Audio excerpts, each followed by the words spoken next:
ఇది చూస్తున్న సమీరాకు ఒక్కసారిగా చెమటలు పట్టేశాయి. ఆమె కాళ్లపై సరిగ్గా నిలబడలేకపోయింది. కళ్ళు తిరిగి కింద పడబోయింది. సరిగ్గా అప్పుడే సమీరా తండ్రి గోపాల్ కార్ మెయిన్ గేట్ నుంచి లోపలికొచ్చింది. గోపాల్ వెంటనే కారు దిగి సంజయ్ దగ్గరకొచ్చాడు. బాబు సంజయ్, సడన్ గా వస్తానని ఫోన్ చేశావు. కాలేజీకి హాలిడేస్ ఇచ్చారా? పెళ్ళైన 4 నెలల తర్వాత వచ్చాను. ఇదా మీరు మీ అల్లుడికి ఇచ్చే వెల్కమ్? ఏంటో ఇక్కడ చాలా చాలా మార్పులు చూడాల్సి వస్తుంది. సంజయ్ సమీరా కడుపు వైపే చూస్తూ తన జేబులోంచి మందు బాటిల్ తీసి తాగడం మొదలుపెట్టాడు. వచ్చినప్పటి నుంచి అతని కళ్ళు సమీరా కడుపునే గమనిస్తున్నాయి. సిచ్యువేషన్ ని కాస్త మార్చేందుకు గోపాల్ సంజయ్తో, రండి సంజయ్ బాబు, లోపలికి వెళ్ళి మాట్లాడుకుందాం.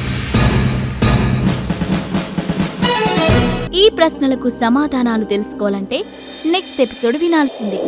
క్రింద ఇచ్చిన లింక్ ని క్లిక్ చేసి పాకెట్ ఎఫ్ఎం యాప్ ని ఇన్స్టాల్ చేసుకోండి. Stay tuned to Pocket FM.